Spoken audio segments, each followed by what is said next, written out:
Welcome back to the Arise interview, where we speak to the newsmakers as well as ordinary people doing extraordinary things around the world and featuring the voices at the heart of the stories. I'm Charles Anyegolu. Now, as you might have heard, this year's Nigerian Economic Summit, featuring discussions around the Nigerian economy, is underway. Its aim is to come up with policies, partnerships and suggested actions that the organizers hope will result in real, sustainable and inclusive economic growth for Nigeria. But like the 26 other summits before it, the NESG can only hope that it won't be business as usual this year because of the uniqueness of things, not just in Nigeria, but around the world. For a start, there's COVID with its health and economic consequences, and there's disquiet following events marking 1 year since the End SARS protests, which point to the restiveness of Nigeria's enormous youth population. And now, of course, the country has incurred a biting debt burden on top of the crippling unemployment and poverty levels and withering insecurity. So given all that, what is the summit aiming to come up with this year as the best way to rescue Nigeria as it faces not only the challenges that we've just mentioned, but additionally, corruption, nepotism, and problems of leadership at all levels? The theme for this year's summit, Securing Our Future, the Fierce Urgency of Now, is a compelling one. It stresses the importance of taking timely action to tackle existing problems, while at the same time urging that we take immediate steps to cope with or benefit from domestic and global trends in order to achieve our desired national goals and objectives. To start with, the COVID-19 pandemic has impacted negatively on our economic and social life, with far-reaching implications for our national development aspirations. The socio-economic impact of this health shock was of such a magnitude that could have set our progress back by a generation, with severe implications for security and national well-being. While reflecting on the theme of the summit, let us collectively envision a Nigeria with a majority of the citizens lifted out of poverty, given access to fundamental services such as education, healthcare, water supply, and sanitation, in line with the policy direction of the present administration. With more on this, I'm joined now in the studio by the former chairman of the Nigerian Economic Summit Group, Bukar Abba Kyari, who was also the MD and CEO of the Central Securities Depository of the Nigerian Capital Markets and currently chairman of a clutch of other businesses. Thank you very much indeed for joining us. Thank you, Charles. I'll quickly correct you. I'm now the CEO of Africa Operations of Inlux Computers. Okay, I actually saw that Yes. on the internet, Right. Congratulations. Thank you.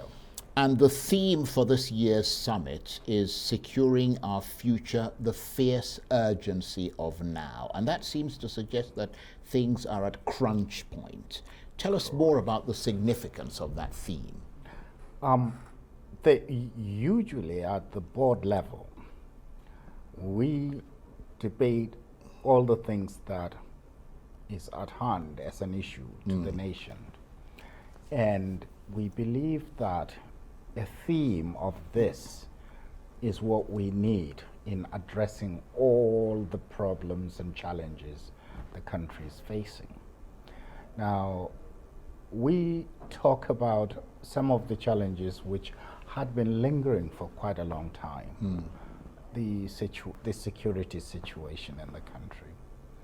Of course, the issue of education, lack of attendance, quality of the educational base, the issue of the healthcare infrastructure, the amount of money that we hear being spent on health tourism. And then you drive it home. You need to put that microphone back. Sorry, I think that just fell off. Yeah, okay. You drive it home, then you now need to address some basic things, such as even our food security, the agriculture sector. And of course, the pandemic came Now, even without the pandemic, GDP growth had been slowing down. You include the pandemic into that equation, we saw for the first time 2 recessions within a period of 4 years, 2016 and last year. And the GDP, the negative growth of the GDP, we are of about 6% in 1 quarter last year, had never been experienced ever since we've been taking statistics. Of course, there had been recovery, but it is still anemic. So when you mix all of these, what kind of message can we send to our policymakers and people at the center of affairs in the country, which, in other words, the federal government, and of course, even the state executives, to say that there is a fierce urgency as we face, the growth that we need to overcome all of these issues. Well, just listening to you talk there, clearly the NESG, you've been the chairman of the NESG, has been banging on about the urgency of reforming the Nigerian economic political space, by extension governance as a whole in this country for several decades, in fact. Each year we see the summit roll around with government essentially defending itself, then the NESG rolls out recommendations, and then a year later it all starts again. Meanwhile, life doesn't change for the person on the street. Poverty and unemployment deepen. So what's the point? The point is in continually making that noise, in continually recommending the things that we need to take as a nation. Had the NESG not offered the government the idea of privatization some 26 years ago, we would have been probably a command and control Marxist or socialist economy. It would have been much more disastrous. Now, some of the recommendations get taken on board by government of the day, and we see the benefits. Others may not, but we keep bringing it back on the table for discussion. And over time, we believe that either we will be forced to take those measures, or we get the right political will in executing some of those recommendations. Exactly. Because the NESG has been going on for several decades now. Well, if you look at people like Joseph Stiglitz, former chief economist at the World Bank, he said that on average, resource-rich countries like Nigeria have done much more poorly than countries without resources. At least $400 billion of oil revenue in Nigeria misspent since the 1970s, and now a country subjected to borrowing more even to pay salaries. How do you assess that turn of events from the point of view of the NESG and what you're trying to achieve? The hypothesis or the statement about resource curse you can actually use Nigeria as a classic example of that. Now, on the other hand, there are countries that are blessed with the same or similar type of resources that are nowhere even close to Nigeria's neighborhood in terms of poverty. I can point to Norway. They also stumbled on oil in the early 60s. Now, what they did in the case of Norway and then some of the Scandinavian countries was to say early on that they're going to secure that for future generations. So they simply put it away. So they just basically saved it.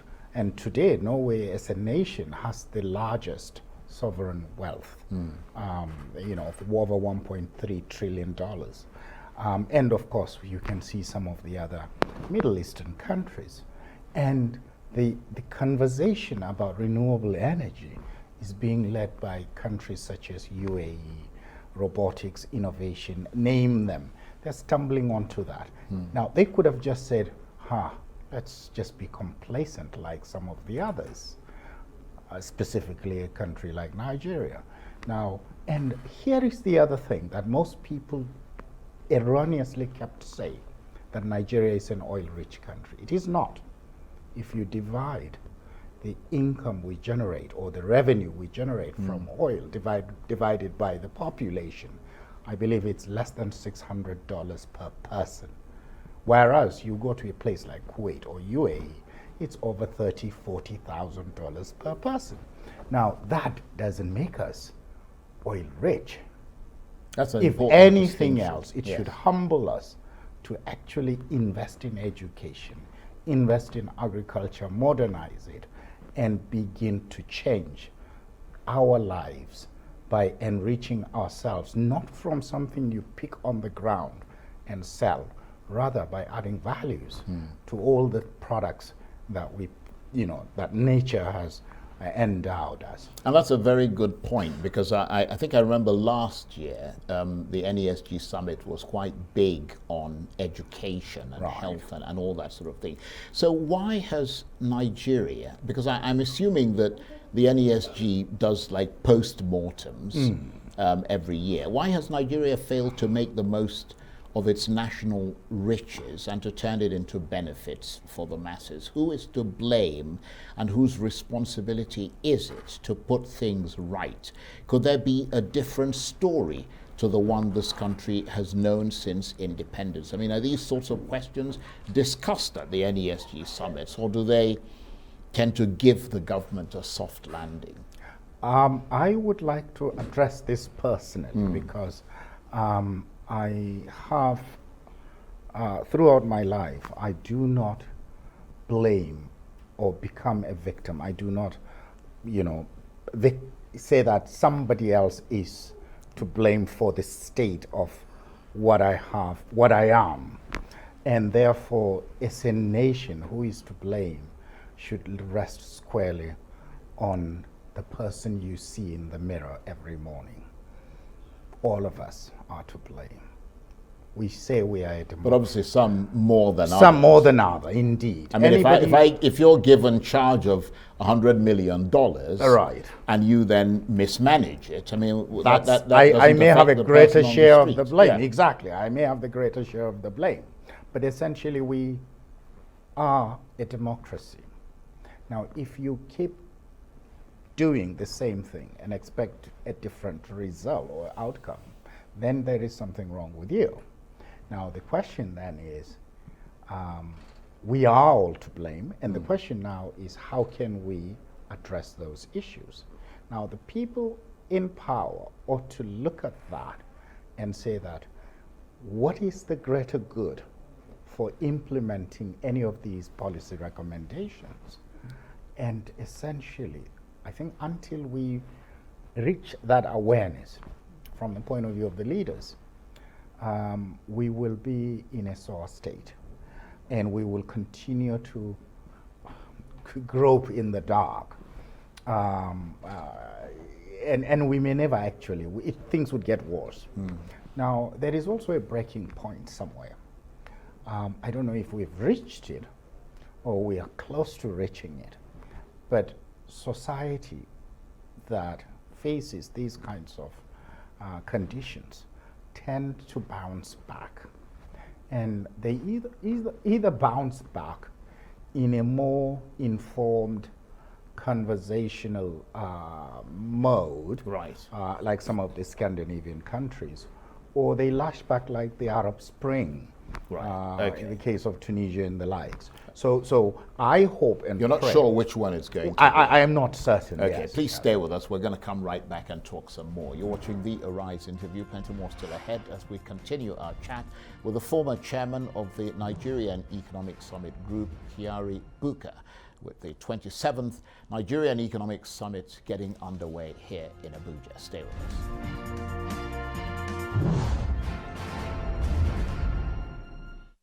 Welcome back to the Arise interview. I'm Charles Aniagolu. Now, the 27th Nigerian Economic Summit is underway here in the capital, Abuja, and the theme, Securing Our Future, the Fierce Urgency of Now, says it all really, doesn't it? Nigeria, of course, a symbol and signal to the rest of Africa, but whether the country will ever properly benefit from its abundant human and natural resources is a question that's more relevant now than ever as the 2023 presidential elections approach and issues of good governance, economic development and insecurity look set to top the campaign agenda. Can this country really turn its huge potential into tangible wealth for ordinary people? Well, today, Nigeria inched forward a little in that direction with President Buhari launching the digital currency, the E-Naira, which the governor of the central bank, Godwin Emefiele, says will operate as a wallet against which customers can hold existing funds in their bank accounts and also help with things like revenue and tax collection.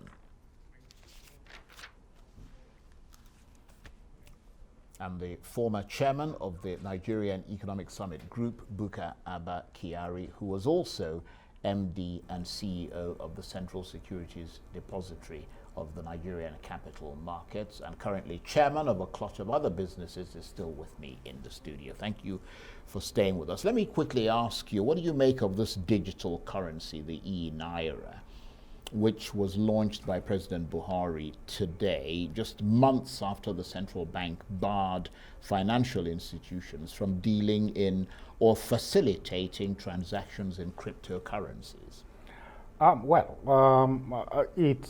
It's a timely move on the part of the central bank. Now, central bank digital currencies, or CBDCs, are one of the new trends going on all over the world. I believe Ghana has introduced one and a few other countries. Now, the difference between that and cryptos are that the central bank related currencies are still a fiat currency. It's the same as printing the Naira note and giving it a value. Right. Now, so it's just being digitized. So it's essentially digitizing the Naira. Now, the utilization of it is where we will see whether it's going to be beneficial to society. Because or I was not. going to ask you, what are the advantages and disadvantages Exactly. of it, and how will it be accessible? I mean, will it be accessible to everyone? It's supposed to be accessible to everyone. Previously, I believe that you need a smartphone, but I do understand, talking to one of the people that were involved in it, the central bank said that you could also use just USSD or any of those channels that a plain vanilla phone can be able to access the digital currency. Now, essentially what that means is that over time, the cost of printing Naira notes would become less and less because as more and more people adopt the digital side of things. Of course, that's what we used to say in my previous life when we introduced e-payments. Essentially, the volume or the quantum of currency notes being printed has drastically reduced. Right. Now, the cryptos, however, are for people that do not trust their central banks. Now, the fact that Nigeria is one of those countries that deals with cryptos, I believe it's among the top 10 countries or thereabouts, means that Nigerians lack trust of their central bank. I mean, that's a fundamental problem. That's the issue, really. Or people taking their Naira and converting it into foreign currency. All of those are signs that says they do not believe that the currency will remain strong. Yes, and of course the currency is getting weaker, Yes, fundamentally it is the macroeconomic stability. One of the items that was stressed this morning by our keynote speaker, the former Prime Minister of Ethiopia, who mentioned 3 key critical factors if you want to accelerate the growth for a country like Nigeria. One being macroeconomic stability. 2 is commitment to have an inclusive growth, and by that he meant farmers and pastoralists. And of course, 3 is, accelerated implementation of projects and Right. policies.